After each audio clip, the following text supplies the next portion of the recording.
Hello, I'm Christie Glascoe Crowder, also known as ChatterBox Christie online, and I'm so happy to be a part of the Emotional Wellness Conference hosted by the lovely Akila Richards on ExecuMama.com.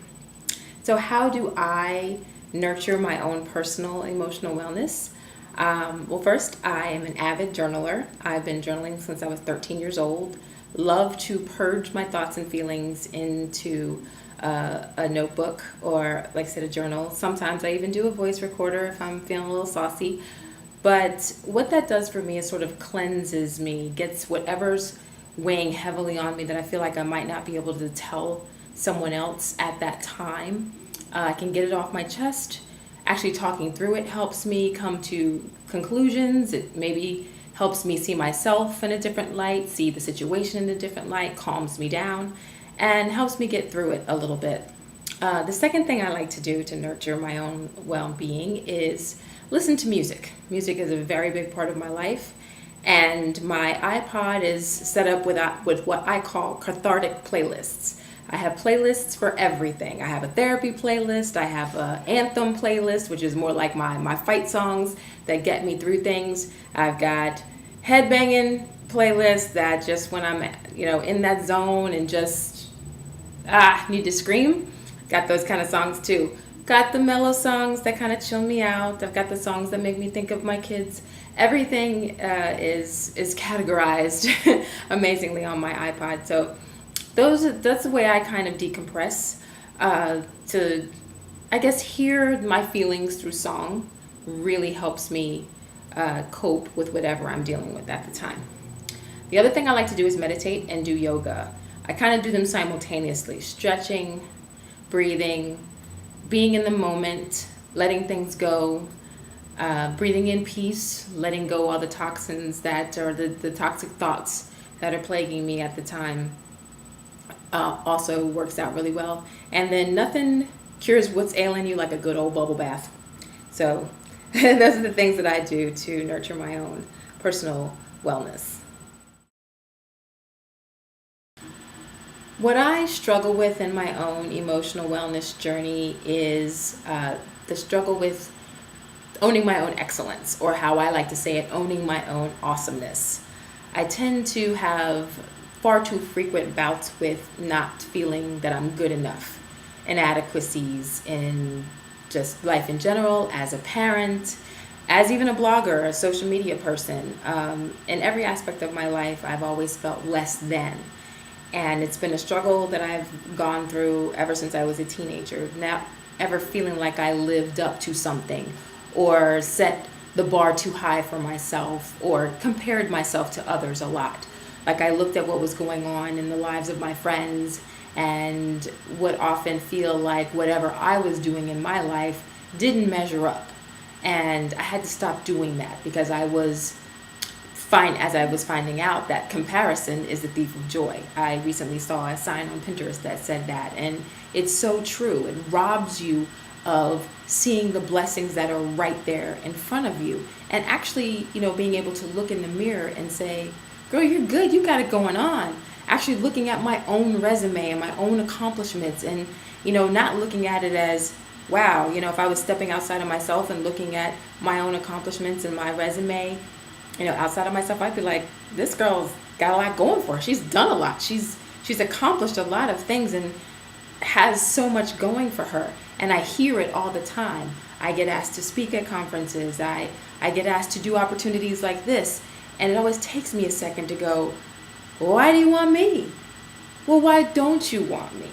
That's what I had to start doing for myself, is really seeing myself the way other people see me, that I can start to accept and believe in the compliments that I get. And it's been a very hard road, but I have to purposely really believe in my own hype and believe in what I have done and believe in the things that I want to do. Who I am, I know I'm good, I know I'm special, and everything that has come to me so far, and the reasons why people come to me to ask me to do the things, is because I am worthy and I am deserving of those things. Very hard concepts to grasp. We tend to shy away, to not seem like we're, bragging or conceited or thinking that we're all that. But why not take a little bit of thinking that we're all that? Because sometimes we need that. In order to move forward, in order to do great things, we do have to believe in our own hype. So that's something I try to put into practice every day. It's not hard. Trust me, sitting here doing this video and talking about it, I got sweat rings like you would not believe. But I have to make it a point every day to own my own awesomeness, and the book and the move rights too. How I help other women come into their awesomeness. How do I help women embrace what they've got going on and help their emotional well-being is really just inviting them on my personal journey with me. There's safety and support in numbers. So I love to empower women with my writing and my little quirky programs that I create that start out to just be things for me to try to love myself more and stretch myself a little further. But I found that creating these programs that I share with everyone else is a way that I can help myself by also extending my hand to help others. I have two programs. One that I did this past February, Flawless, which was the month of February, all about love, but I turned it into Loving Yourself, to where each day there was a prompt to help look inside yourself and really appreciate who you are as a person and be flawless because you have no flaws, which is actually getting ready to be an ebook, so stay tuned for that. Hopefully be available in October. And what's going on right now is something that spun off of the responses that I got from the Flawless Project, from one of the prompts in the Flawless Project, which was do epic shit. Sorry for the expletive, but you could say do epic stuff if you don't want to say that. But this is a program that's going on right now, a subscription-based program where the subscribers and I basically go through my journey or our journey together to do what is in us to do, to bust through that wall of fear, to step outside of the box and outside of your comfort zone to do that great thing or great things, whether it's starting a new business, changing careers, losing weight, kicking cancer's ass. Whatever it is that you've got to do is epic, and you should not waste a moment to do it. You don't have to wait, not one single solitary second. You can take the steps now to do that thing or the list of things, that bucket list. Don't wait. It's not a bucket list, it's a today list. We don't want to wait until it's almost time for us to kick the bucket to really do the things that are in us to do. So that's how I want you all to join me on that journey, because I'm on it. I'm learning just like you all are. We're all on the same path, or all, at least all together, striving toward that great thing. Why I think it's important that women pay very close attention to their emotional wellness and nurture their souls and their spirits and their minds and their bodies.